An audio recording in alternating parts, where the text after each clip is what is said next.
السلام علیکم ورحمۃ اللہ وبرکاتہ۔ آج ہم اس وقت موجود ہیں بہاڑی بار کے اندر اور ہمارے ساتھ موجود ہیں ممبر پنجاب بار کونسل ملک غلام محمد لنگڑیال صاحب۔ میں شکریہ ادا کرتا ہوں Voice of Light News channel والوں کا کہ انہوں نے ایک بہت اچھا قدم اٹھایا ہے۔ یہ وکلا حضرات کے لیے ایک بہت فائدہ مند قدم ہے۔ تو سر، آپ پنجاب بار کا الیکشن کنٹیسٹ کر رہے ہیں، تو سر آپ وکلا حضرات کے لیے کیا پیغام دینا چاہتے ہیں؟ ذرا آپ اپنی رائے بتائیں کہ آپ وکلا حضرات کے لیے ممبر پنجاب بار کونسل بننے کے بعد ان کے لیے کیا کیا اقدامات کر سکتے ہیں، اور انشاءاللہ تعالیٰ آپ بننے کے بعد کوشش کریں گے۔ السلام علیکم۔ میں پنجاب بار کونسل کا الیکشن کنٹیسٹ کر رہا ہوں اور انشاءاللہ تعالیٰ یہ بیسک لوازمات ہوتے ہیں، جس طرح الیکشن اچھے طریقے سے لڑا جاتا ہے، اسی طرح میں تمام دوستوں سے گزارش کروں گا کہ میں آپ کی توقعات پر پورا اتروں گا۔ وکالت کا پیشہ بڑا پیشہ ہے، یہ قائد اعظم محمد علی جناح کی کلاس کا پیشہ ہے۔ اس نے ملک پاکستان بنایا تھا، ہم بنے ہوئے پاکستان کو سنوار تو سکتے ہیں۔ اس علامہ ڈاکٹر محمد اقبال بھی وکیل تھے۔ اس طرح دنیا میں جتنے بڑے بڑے لوگ گزرے تمام کے تمام ہی وکیل تھے۔ وکیل کی جو وین ہوتی بڑی اپ گریڈ ہوتی ہے، عام وین نہیں ہوتی وکیل کی۔ وکیل جو ہوتا ہے یہ انرجیٹک ہوتا ہے، ہر لحاظ سے، ہر پیشے کے لحاظ سے، کیا محکمہ مار ہے، کیا پولیس ہے، جتنے پاکستان کیا آئین ہے، قانون، سب پہ اس کی گرفت مضبوط ہوتی ہے۔ وکیل کو جو پڑھنا چاہیے، وکیل ایک ماڈل ہوتا ہے۔ کالا کوٹ پہننا آسان نہیں ہے، وکیل بننا آسان ہے، اس کو مینٹین رکھنا مشکل ہے۔ صدر اور سیکرٹری بننا آسان ہے، اس کو مینٹین رکھنا مشکل ہے۔ اور ممبر پنجاب بار کونسل، ممبر پاکستان بار کونسل بننا آسان ہے، لیکن لوگوں کی توقعات کے مطابق اتنا بہت مشکل ہے۔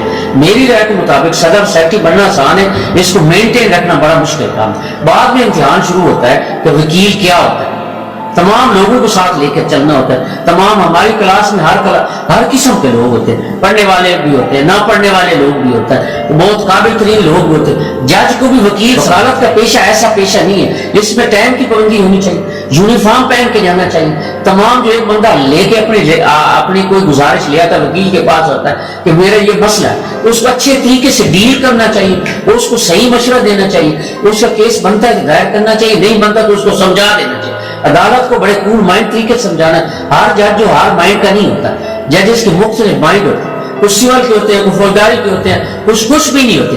وکیل ہی جا کے اس کیس میں جان ڈالتا ہے۔ اس لیے میری گزارش یہ، وکالت کا پیشہ بہت بڑا پیشہ ہے، یہ عام پیشہ نہیں ہے۔ اگر کسی نے وکیل بننا ہے، یہ کالا کوٹ پہننا ہے، اس کی بڑی قدر و منزل ہوتی ہے۔ یا آرمی والوں کو یونیفارم خوبصورت لگتی ہے، وکیلوں کو خوبصورت لگتی ہے۔ عدالت میں جب جاتا ہے وکیل تو تمام کے تمام جو عدالت میں جائز قانون کو پتہ ہوتا ہے، فلاں مسٹر سو اینڈ سو آئے تو پولیس کام ہے کا لفظ استعمال سر آئیں۔ اس لیے وکیل کا عہدہ بڑا ہوتا ہے۔ میری رائے کے مطابق اس میں محنت ہے۔ جہاں تک قانون کا تعلق ہے، دو قسم کے قانون تھے، ایک آئین ہوتا ہے، ایک قانون ہوتا ہے۔ تیسرا یہ ہوتا ہے بیسک لا جو ہوتا ہے۔ کچھ قانون ایسے ہوتے ہیں جج میڈ لاز ہوتے ہیں، جو عدالتوں میں بیٹھ کے جج فیصلے کرتے ہیں، جہاں ایمبیگوٹی آ جاتی ہے کہ یہ قانون نہیں بنتا، یہ دفعہ نہیں بنتی، یہ بنتی، یہ سزا نہیں بنتی، یہ سزا بنتی ہے۔ جیسے ایک اسپیشل لا ہوتا ہے، ایک عام لا ہوتا ہے۔ ایک ججمنٹ جو ہوتی ہے ججمنٹ ریم ہوتی ہے، ایک ججمنٹ ان پرسینم ہوتی ہے۔ ججمنٹ ریم جو ہوتی ہے تمام لوگوں کے لیے ہوتی ہے، تمام لوگوں کے لیے ہوتی ہے۔ ججمنٹ پرسینم جو ہوتی ہے اسی کیس سے متعلق ہوتی ہے۔ یہ پڑھنے سے آتا ہے۔ یہ جج میڈ لا جو ہوتے ہیں، جج جو پرنسپل دیتے ہیں، سپریم کورٹ، ہائی کورٹ، ہم ہر روز پڑھ کے لے جاتے ہیں۔ ان کے پڑھنے کا، اس کے پٹ کرنے کا، اس کو سمجھانے کا ایک پورا علم ہے۔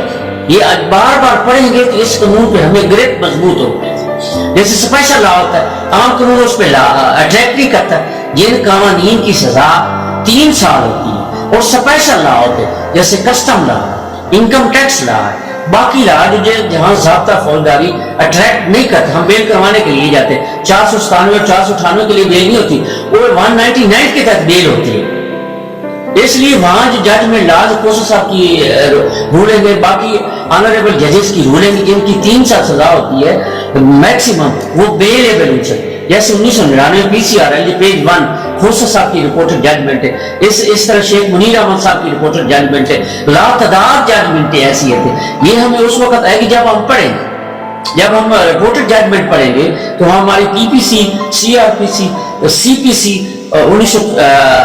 ایویڈنس ایکٹ، یہ تمام کے تمام جج جو پرنسپل لکھتے ہیں وہ ہم آج بار یہ بار بار پڑھنے سے آئے گا. ایسے نہیں ہے، ججمنٹ کو قابل ترین جج ہوتے ہیں، ان کی اچھی ججمنٹ ہوتی ہے، دوسرے لوگ بھی دے دیتے ہیں، لیکن یہ قانون آتا ہے پڑھنے سے. یہ ججز کے بنائے ہوئے قانون ہوتے ہیں. یہ پرنسپل 1947 سے لے کر آج تک سپریم کورٹ اور ہائی کورٹ نے جو فیصلے کیے ہیں وہ تمام کے تمام وکیل کے ذہن میں ہونے چاہیے. وکیل جو ہوتا ہے اس کو کوشش کرنی چاہیے کہ پوری تیاری کے ساتھ جائے. میری تھوڑی سی نیگلیجنسی سے کسی سائڈ کا نقصان نہ ہو، ہر طریقے سے ہم جج کو سنیں، بیسک لا بھی سمجھائے، جج میں لاز کے سریے حالات و واقعات کے ساتھ. جیسے ہمارے chief justice supreme court of Pakistan پچھلے جج ریٹائر جیسے انہوں نے کہا تھا وکیل کا ساتھ جو ہوتا ہے، وکیل کو میتھمیٹیکلی بھی ہونا چاہیے، اس کا جو ادب پہ بھی عبور حاصل ہونا چاہیے، اس کا طریق پہ بھی ہونا چاہیے. طریق کا اس کو پتہ چلے گا. یہ اینٹی کرپشن لا جو یا باقی لوگ انسداد دہشت گردی کے قانون جو بنائے گئے تھے اس وقت یہ حالات تھے تو انہوں نے بنائے. طریقہ یہ ہوتا ہے، اس کو ہسٹری کا پتہ ہوتا ہے، اس زمانے میں یہ کرائم تھا اس لیے یہ قانون ہے. ادب کا یہ ہوتا ہے بندے کے مائنڈ میں یہ چیز ہوتی ہے، لیکن لفظ کا چناؤ ہوتا ہے کہ یہ میں نے کون سا لفظ کہاں پٹ کرنا، جس سے اس کی قابلیت اس کی شہرت کا پتہ چلتا ہے کہ اس کے اندر مواد ہے. اگر ادب کے ساتھ منسلک ہوگا تو وہ خوبصورت لفظ خوبصورت جگہ پہ وہ لگائے گا. میتھمیٹیکلی یہ ہوتا ہے کہ اس کو اکاؤنٹ کر رہا ہے، میں نے کتنا پڑھ لیا کتنا باقی ہے، کیا کیا باقی ہے، وہ اکاؤنٹنگ میں رہ جاتا ہے. اس لیے وکیل کو ہسٹری کے ساتھ تعلق ہونا چاہیے، میتھ کے ساتھ ہونا چاہیے، تب جا کے اچھا وکیل بنتا ہے. حالانکہ ان تینوں چیزوں کا جو ہم لا کالج میں پڑھ کے آتے کوئی پڑھاتے بھی نہیں، لیکن سینئر مغلا سمان آنریبل میتھ کے ساتھ ادب کے ساتھ اور ہسٹری کے ساتھ آپ کا تعلق تب